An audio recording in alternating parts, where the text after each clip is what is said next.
حضور غوث پاک، محبوب سبحانی، قندیل نورانی، شہباز لامکانی، شیخ سید عبد القادر جیلانی۔ کسی نے پوچھا تھا حضور غوث اعظم سے کہ آپ کی ولایت کس طرح کی ہے، تو آپ نے اپنی ایڑی کی طرف اشارہ کر کے فرمایا جب تک میرا قدم نہ لگے اللہ کسی کو ولایت دیتا ہی نہیں۔ تو میری ولایت کی بات کرتے ہو، میں جب تک مور نہ لگاؤں اللہ کسی کو ولی بناتا۔ شیخ سعدی بول پڑے، کہنے لگے غوث اعظم درمیان اولیاء چوں محمد درمیان انبیاء۔ حضور غوث اعظم رضی اللہ تعالیٰ عنہ کا ولیوں میں وہی مقام ہے جو نبی پاک کا نبیوں میں مقام ہے۔ امام الاولیاء، سرتاج الاولیاء حضور غوث پاک رضی اللہ تعالی عنہ۔ حضور غوث اعظم رضی اللہ تعالی عنہ فرماتے میں تقریر نہیں کرتا تھا، تعلیم مکمل کر لی بات نہیں کرتا تھا۔ میں کہتا تھا میں کیسے لوگوں کے سامنے واز کروں؟ کہتے ہیں مجھے خواب میں مصطفیٰ کریم کا دیدار نصیب ہوا۔ محبوب نے فرمایا عبد القادر بات کیوں نہیں کرتے؟ میں نے کہا حضور یہ عربی لوگ ہیں، فصیح و بلیغ ہیں، ہر آدمی بات سمجھتا ہے، تو میں کس طرح اتنے مجمع میں بولوں گا؟ بڑا مشکل کام ہے، ہر آدمی کی ذہنی سطح کے مطابق کیسے بات کروں گا؟ کہتے ہیں مصطفیٰ کریم نے فرمایا منہ تو کھولو ذرا۔ کہتے ہیں میں نے منہ کھولا تو حضور نے 7 دفعہ لعاب دہن میرے منہ میں ڈال دیا۔ فرمایا اب تو بولتے جانا اور میری برکتیں تیری مدد کرتی جائیں گی۔ آپ فرماتے ہیں اگلی شام میں سویا تو مولا علی شیر خدا بھی آ گئے، تو فرمانے لگے عبد القادر منہ کھول نا بیٹا، تو میرا بھی ہے۔ کہتے ہیں میں نے منہ کھولا تو حضرت علی نے 6 دفعہ لعاب دہن ڈالا۔ میں نے کہا حضور آپ نے 6 دفعہ ڈالا ہے، تو خواب میں حضرت علی فرماتے ہیں، کہتے ہیں بیٹے میں نبی پاک کے برابر تو نہیں نہ ہو سکتا، میں نبی پاک کے برابر، حضور نے 7 دفعہ ڈالا ہے تو 6 دفعہ اس لیے ڈالا ہے کہ میں حضور کے برابر۔ صحابہ تو خواب میں بھی آ کے کہتے ہیں ہم نبی کے برابر نہیں، تو کیسے نبی کے برابر بن گیا؟ وہ تو خواب میں بھی آ کے کہتے ہیں کہ ہم حضور کے برابر ہیں، تو زندگی میں دعوے کرتا پھرتا ہے۔ حضور غوث اعظم فرماتے ہیں بس پھر چھوٹی سی مسجد، اور اس میں نے تقریر شروع کی، میں اکیلا ہی چلا تھا جانب منزل مگر، پھر لوگ ملتے ہی گئے، پھر کارواں بنتا گیا۔ فرماتے ہیں چھوٹی سی مسجد، پھر مسجد بڑی ہوئی، پھر مجمع بڑھ گیا۔ فرماتے ہیں پھر جامع مسجد، پھر مجمع وہاں بھی کم پڑ گیا، پھر بغداد کی عیدگاہ وہ بھی بھر گئی تو صحرا میں جا کے خیمے لگ گئے۔ کہتے ہیں تقریر ہوتی تو ہزاروں کا مجمع، ہزاروں کا۔ ملا علی قاری کہتے ہیں غوث اعظم کے اجتماع میں 70 ہزار لوگ شریک ہوتے تھے، ہزاروں علماء کاغذ قلم لے کے بیٹھے ہوتے تھے کہ غوث پاک جو باتیں بیان کریں گے تفسیری نقطے ہم نے نوٹ کرنے۔ اور حضور غوث اعظم کو اللہ نے یہ کمال دیا تھا، کمال، یہ آپ کی کرامت تھی کہ بغیر سپیکر کے بولتے تھے، جیسی سمجھ پہلے والے کو آتی تھی ویسی آخری والے کو آیا کرتی تھی۔ آج نا کرامت کی بات آتی ہے تو بندے چھپنے لگ جاتے ہیں، کہتے ہیں نہیں یہ نہیں ہو سکتا، بڑا مدافعانہ سا عمل، بڑا شرمندہ سا لب بولا ہے جاجی وہ غوث پاک۔ ایک دن ایک صاحب کرامت بیان کر رہے تھے تو بڑے جھجک کے حضور غوث اعظم، میں نے کہا تو بیٹھ مجھے بیان کرنے دے، تو ڈر رہا ہے کرامت سے ڈر رہا ہے، مجھے بیان کرنے دے، میں بیان کرتا ہوں، مجھے بیان کرنے دے۔ ملا علی قاری علیہ رحمہ نے لکھا ہے، دیگر بہت سارے لوگوں نے لکھا ہے، غوث اعظم خطبہ دے رہے تھے، تقریر کر رہے تھے، اچانک ہاتھ آگے بڑھایا تو یہاں تک ہاتھ بھیگ گیا غوث اعظم کا۔ ہاں کھول کے دیکھے، کھول کے بات کر رہا ہوں، ہاتھ یہاں تک بھیگ گیا۔ مرید کہتے ہیں ہم نے پوچھا حضور پانی بھی کوئی نہیں، ہاتھ بھیگ گیا۔ میں چپ کر کے سبق پڑھو، شاگردوں کو پڑھا رہے ہیں، چپ کر کے سبق پڑھو۔ تھوڑی دیر گزری، چند گھنٹے تو ایک قافلہ آ گیا، سارے لوگ پانی میں بھیگے ہوئے ہیں۔ حضور غوث اعظم کے سامنے کھڑے ہوئے، کہا حضور آپ نے بڑی کرم نوازی فرمائی، بڑی کرم نوازی۔ وہ شاگرد کہنے لگے ہوا کیا؟ تو وہ لوگ کہنے لگے کشتی میں بیٹھے تھے تو کشتی ڈوبنے لگی، ہم نے کہا یا شیخ عبد القادر جیلانی، خدا کے فضل سے ہم پر ہے سایہ غوث اعظم کا، ہمیں دونوں جہاں میں ہے سہارا غوث اعظم کا۔ کہتے ہیں حضور غوث اعظم نے وہاں بیٹھے ہاتھ لگایا اور ڈوبتی کشتی کو باہر نکال لیا، اور ڈرنے لگے، کہنے لگے جناب یہ کرامت لوگ نہیں مانیں گے۔ تو میں کہا جنہیں نہیں مننا نہ مننے۔ ایک عیسائی مسلمان دونوں جھگڑا کر رہے ہیں، غوث اعظم گزر رہے ہیں، جھگڑا ہو رہا ہے۔ عیسائی مسلمان سے کہتا ہے ہمارے نبی عیسیٰ علیہ السلام نے مردے زندہ کیے، تمہارے نبی نے بھی کو کیا تو بتاؤ۔ مسلمان پڑھا ہوا نہیں تھا، حالانکہ نبی پاک نے بڑے مردے زندہ کیے، پڑھا نہیں تھا، بتا نہ سکا۔ غوث اعظم کے کان میں آواز گئی تو جا کے عیسائی کا بازو پکڑ کے جھنجھوڑا، فرمانے لگے کیا کہا تم نے؟ میرے مصطفیٰ نے مردہ زندے کیا تو بتاؤں؟ فرمایا تو نبی پاک کی چھوڑ، میں غلاموں کا غلام ہوں، میں غلاموں کا غلام ہوں، مجھے بتا کون سا مردہ زندہ کرنا ہے۔ تو چھوڑ حضور کی بات نہ کر، میں غلاموں کا غلام ہوں، مجھے بتا کون سا مردہ زندہ کرنا ہے۔ پرانی قبر پہ لے گیا، کہنے لگا جی اگر نہ ہوا تو؟ غوث اعظم فرمانے لگے جو تو کہے گا وہ میں کروں گا۔ تو کہنے لگے اگر ہو گیا تو؟ اگر تو غوث اعظم کہنے لگے نہ میرے خانقاہ پہ جھاڑو دینا، نہ میرے برتن مانجنا، نہ میرے گھر کا سودا لانا، اگر زندہ ہو گیا تو بس میرے نبی کا کلمہ پڑھ جانا، بس میرے رسول کا کلمہ پڑھ جانا۔ اللہ اکبر۔ اس نے جو سب سے پرانی قبر تھی نا، وہ کہتا ہے یہ ہمارے دادا نے بھی نہیں دیکھا تھا بندہ کون ہے۔ اس قبر پہ کھڑا ہو کہنے لگا اس کو زندہ کریں۔ تو غوث اعظم رضی اللہ تعالیٰ عنہ قبر کے سرانے کھڑے ہوئے تو دعا کرنے لگے، کہنے لگے مولا اپنے لیے نہیں، تیرے رسول کے لیے۔ پھر فرمایا قم باذن اللہ، اٹھ اللہ کے حکم کے ساتھ۔ ایک عورت کلمہ پڑھتی ہوئی کھڑی ہو گئی، کھڑی ہو گئی، اور کھڑی ہو کے اس نے پہلا جملہ کہا تو کمال کر دی، کہنے لگی میرے نصیب دیکھو، میں بنی اسرائیل کی تھی، عبد القادر تیرے صدقے جاؤں، تو نے مجھے کھڑا کیا ہے تو اللہ نے مجھے مصطفیٰ کا کلمہ پڑھنے کی توفیق دے دی، تیرے قربان جاؤں عبد القادر، تیری کیا بات ہے۔ اب وہ بندہ دوڑ دوڑ کے غوث اعظم کے قدموں میں آیا، فرمانے لگے نا کلمہ میرے مصطفیٰ کا پڑھنا ہے، حضور کا غلام بننا ہے۔ او بھائیو، حضرت شیخ عبد القادر جیلانی، حضور غوث اعظم رضی اللہ تعالیٰ عنہ، معمولی بات نہ سمجھنا، حضور غوث اعظم رضی اللہ تعالیٰ عنہ فرماتے ہیں میں قدم نہ لگاؤں تو اللہ ولایت ہی نہ دے، میں قدم نہ لگاؤں تو اللہ ولایت نہ دے۔ ایک آدمی سے حضور غوث پاک ناراض ہو گئے، ایک شخص سے، نکل جا میرے آستانے سے۔ دعا منگیا کرو سنگیو، کتے مرشد نہ رس جاوے، جنہاں دے پیر رس جاندے، وہ جیوندے بھی وہ مرے ہی رہن، چل دوڑ جا، نکل جا۔ وہ کہتا ہے میں 300 ولی کے پاس گیا ہوں، 300، ہر ایک سے کہا میرے لیے دعا کرو، تو وہ کہنے لگا جسے عبد القادر دھتکار دے اس کو کوئی سینے سے لگا سکتا؟ چل واپس چلا جا۔ آ کے قدموں میں بیٹھ گیا، کہنے لگا سونیا معاف کر دے۔ فرمانے لگے تو نے دیر کر دیا، میں تو کب سے معاف کیے بیٹھا ہوں، تو نے دیر کی آنے میں تو رسول اللہ کا غلام ہوں، اور حضور نے معاف کرنا سکھایا ہے۔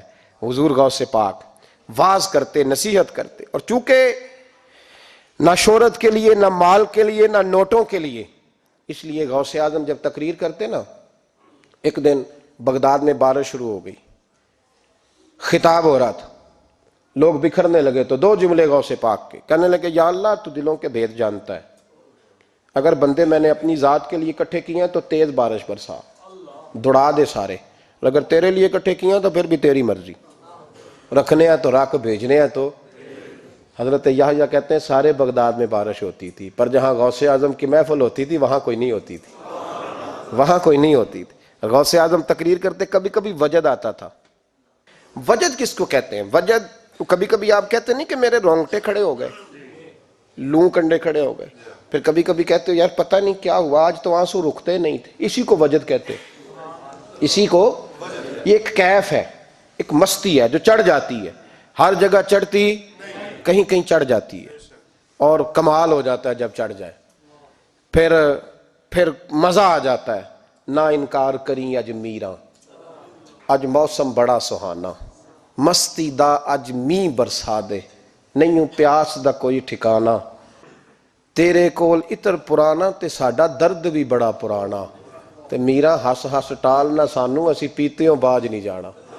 کبھی کبھی ایک ماحول ہوتا ہے نا، کبھی کبھی حضور غوث اعظم وجد میں آتے تھے، کبھی کبھی اللہ کی دریائے رحمت کو بھی کبھی کبھی جوش آتا ہے، اور میرے حبیب فرماتے ہیں وہ پہلے آسمان پر نزول جلال کرتا ہے جو اس کی شان کے لائق، اور فرماتا ہے بندو مانگ لو جو مانگو گے میں دے دوں گا۔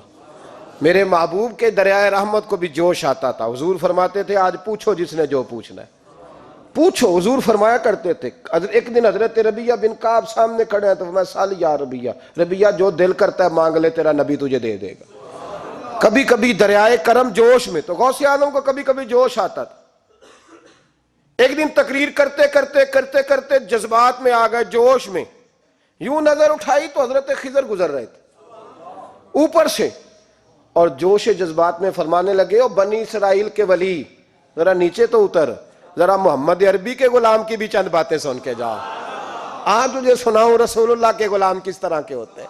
حال میں وجد میں کیف میں تھوڑی دیر گزری تو تڑپنے لگے، مجمع پہ سکوت طاری، لوگ سمجھ نہیں رہے ہو کیا رہا۔ ایک آپ کے خلیفہ تھے حضرت علی بن ہیتی، وہ دیوار کے ساتھ ٹیک لگا کے سو رہے تھے، سارا مجمع دم بخود ہے، یہ کیا ہونے لگا؟ غوث پاک اٹھے، تقریر وہیں رہ گئی، علی بن ہیتی کے پاس جا کے یوں ہاتھ باندھ کے کھڑے ہو گئے اور دیر تک نبی پاک پہ درود پڑھتے رہے۔ ان کی آنکھ کھلی تو وہ بھی روئے، غوث اعظم بھی روئے، دعا ہو گئی، جلسہ ختم۔ غوث پاک سے تو پوچھنے کی طاقت ہی نہیں تھی نا کسی کی، ان سے کون پوچھے؟ لوگ حضرت علی کے پاس، حضرت علی بھی نہیں تھی رحمت اللہ علیہ، حضور یہ کیا ہوا، ہمیں سمجھ نہیں آئی۔ آپ فرمانے لگے، تمہیں کیا بتاؤں، تم کسی معمولی پیر کے ماننے والے نہیں ہو، میں آج غوث اعظم کی محفل میں بیٹھے بیٹھے ہی مدینے پہنچ گیا ہوں اور مجھے رسول اللہ کے جلوے نظر آنے لگے ہیں، پر میرے شیخ کا کمال دیکھو، جو میں خواب میں دیکھ رہا تھا عبد القادر ظاہری آنکھوں سے نظر فرما رہے ہیں، ظاہری آنکھوں سے، عالم وجد میں، کیف میں، سرور میں۔ اور جب غوث اعظم تقریر کرتے تھے نا تو 50 آدمی اس کونے سے کھڑے ہوتے تھے، کہتے تھے حضور ساری زندگی گناہ کیے ہیں، اب توبہ کرتے ہیں، اب دوبارہ گناہ نہیں کریں گے۔ اس کونے سے 15 کھڑے ہوتے تھے، حضور ڈاکے ڈالے ہیں ساری عمر، اب توبہ، آپ کی بات نے دل بدل دیا ہے، اللہ نے توفیق ہدایت دے دی۔ ادھر سے 10 کھڑے ہوتے، حضور سود کا دھندا، چوری کا دھندا، آج کے بعد توبہ۔ ایک بزرگ تھے حضرت یحییٰ بن نجا ان کا نام تھا، وہ کہتے ہیں میں نے سوچا روز بندے توبہ کرتے ہیں، آج میں گنوں نہ کہ ایک محفل میں کتنے کرتے ہیں، آج گنوں نہ۔ اب تو کاؤنٹنگ کے مختلف ذرائع ہیں نا، کیلکولیٹر ہے، باقی چیزیں، اس زمانے میں یہاں گٹھلیاں ہوتی تھی کھجور کی، بندے کوئی چیز گننی ہوتی تو گٹھلی ڈالتے، یا لوگ دھاگا لے جاتے تھے، ہر دھاگے پہ گرہ لگاتے تھے، ایک گرہ دوسری گرہ، وہ کہتے ہیں میں نے نا اپنے پلو کے چادر کے نیچے دھاگا چھپا لیا، ایک بندہ توبہ کرنے اٹھا تو ایک گرہ ڈال دی، دوسرا اٹھا تو دوسری گرہ ڈال دی، تیسرا اٹھا تو تیسری، کہتے ہیں اچانک بندے زیادہ ہو گئے، اب میری سپیڈ ہی بڑی کم تھی، میں کوشش بڑی کرتا پر بندے زیادہ، کہتے ہیں بڑی کوشش کی پر میں پورا ہی نہ ہوں، کہتے ہیں جب میں تھک گیا نا اور تھوڑا سا میرا سانس بھی پھولنے لگا، پریشان بھی ہوا، تو غوث پاک نے میری طرف دیکھا اور دیکھ کے مسکرائے اور مسکرا کے فرمانے لگے، یحییٰ میں دلوں کی گرے کھولتا جا رہا ہوں، تو بند کرتا جا رہا ہے، میں گرہ کھول رہا ہوں، تو گرے لگا رہا ہے، اور چھوڑ دے یار، تجھ سے نہیں گنا جائے گا۔ یہ عبد القادر کی وجہ سے توبہ نہیں کر رہے، خدا کے فضل کی وجہ سے کر رہے، اور اللہ کا فضل گنا جا سکتا نہیں، شمار کیا جا سکتا۔ فرمایا نہ کر۔ آپ نے 40 سال لوگوں کو تبلیغ فرمائی، ہزاروں یہودیوں نے کلمہ پڑھا، لاکھوں نے، عیسائیوں کا بڑا عالم تھا، وہ کہتا ہے میں پوری انجیل پڑھتا تھا، جتنے نسخے تھے سب مجھے یاد تھے، لیکن میں متاثر ہو گیا اسلام سے، یمن کا رہنے والا تھا، میں نے ایک ٹھان لی اس کے ہاتھ پہ کلمہ پڑھنا ہے جو اس وقت نبی پاک کی امت میں سب سے زیادہ شان والا ہو۔ کہتے ہیں میں سویا تو خواب میں جناب عیسیٰ کا دیدار ہوا، اور مجھے کہنے لگے تلاش کرنے کی ضرورت ہی کوئی نہیں، بغداد چلا جا، بغداد حضور غوث پاک کی بارگاہ میں، فرمانے لگے اس وقت نبی پاک کی امت میں سب سے زیادہ شان اللہ نے حضور غوث اعظم کو عطا فرمائی، شیخ عبد القادر جیلانی رضی اللہ تعالیٰ، غوث پاک۔ ہم کوئی دیوانے لوگ نہیں، یا ہمیں شعور نہیں، یا ہمیں عقل نہیں، ساری زندگی کھل کے جس چیز کا زیادہ تعارف کرایا وہ غوث اعظم کی نسبت ہے۔ اب تو ہمارے ہاں پیری مریدی کا رواج ہی نہیں نا، حضرت باعزید بستامی فرماتے تھے میں اس مولوی کے پیچھے نماز نہیں پڑھتا جو کسی کا مرید نہ ہو، اس کا اپنا پیشوا کوئی نہیں، وہ میری پیشوائی کیسے کرے گا۔ حضرت مخدوم اشرف جہانگیر سمنانی فرمایا کرتے تھے میں تو اس دکاندار سے سودا نہیں لیتا جو کسی کا مرید نہ ہو، اس لیے کہ جس نے تربیت ہی نہیں لی، جس کے اندر درد ہی نہیں، روحانیت ہی نہیں، اس کا پیشوا ہی کوئی نہیں، کس طرح اب تو ماحول نہیں نہ رہا۔ لیکن یاد رکھو یہ نسبت اتنی تگڑی ہے، اتنی تگڑی کہ ہمارے صوفیاء نے ساری زندگی غوث اعظم کا غلام کہلانے میں فخر محسوس کیا ہے۔ کیا رشتہ داری تھی اعلیٰ حضرت بریلوی کی ان سے، کیا تعلق تھا پیر میر علی شاہ صاحب کا ان کے، کیا ان کا، لیکن ان لوگوں نے ساری زندگی کھل کے غوث اعظم کے تذکرے کیے۔ کیوں؟ غوث اعظم نے 40 سال عشاء میں وضو کیا اور فجر تک اللہ کی عبادت کی۔ فرماتے ہیں میرے مالک نے کہا عبد القادر کچھ مانگ لے، نہ اپنے لیے مانگا نہ اولاد کے لیے۔ کہنے لگے مولا قیامت تک جو میرا نام لے نا اسے بغیر توبہ کے مرنے نہ دینا، مرنے لگے تو توبہ کی توفیق دے دینا۔ فرماتے ہیں میرے مالک نے وعدہ کیا ہے جو میرا ماننے والا ہوگا بغیر توبہ کے نہیں مرے گا۔ اور حضور غوث پاک رضی اللہ تعالیٰ عنہ فرماتے ہیں میں تو قیامت میں بھی اتنی دیر جنت میں نہیں جاؤں گا جب تک سارے مرید نہ ساتھ چلے جائیں، میں نے جانا نہیں، کھڑا ہو جاؤں گا، عرض کروں گا مولا بھیج۔ میں نے کہا یہاں بھی لوگ ڈر جاتے ہیں، یہ کیسے ہو سکتا ہے؟ اور بھائی پڑھو نا مشکاہ شریف، میرے نبی پاک علیہ السلام نے فرمایا ایک بندے نے ایک اللہ کے بندے کو پانی پلایا تھا، قیامت کے دن اللہ اس کی برکت سے اس گناہگار کو جنت عطا کر دے گا۔ اور حضور نے فرمایا بخاری میں المرء مع من احبا، جو جس سے محبت کرے گا قیامت میں اسی کے ساتھ اٹھایا جائے گا۔ تو ساری زندگی قادری کہلائے، ساری زندگی غوث اعظم کا غلام کہلائے، ساری زندگی خواجہ اجمیر کا نوکر کہلائے، ساری زندگی شاہ نقش بند کا غلام کہلائے، ساری زندگی شیخ شہاب الدین سہروردی کا اپنے آپ کو منسوب کرے اور دنیا سے جائے تو ایسے ہی چلا جائے؟ میرے نبی نے نص بیان کر دیا جو جس سے پیار کرے گا اسی کے ساتھ جائے گا، اسی کے۔ خدا کے فضل سے ہم پر ہے سایہ غوث اعظم کا، ہمیں دونوں جہاں میں ہے سہارا غوث اعظم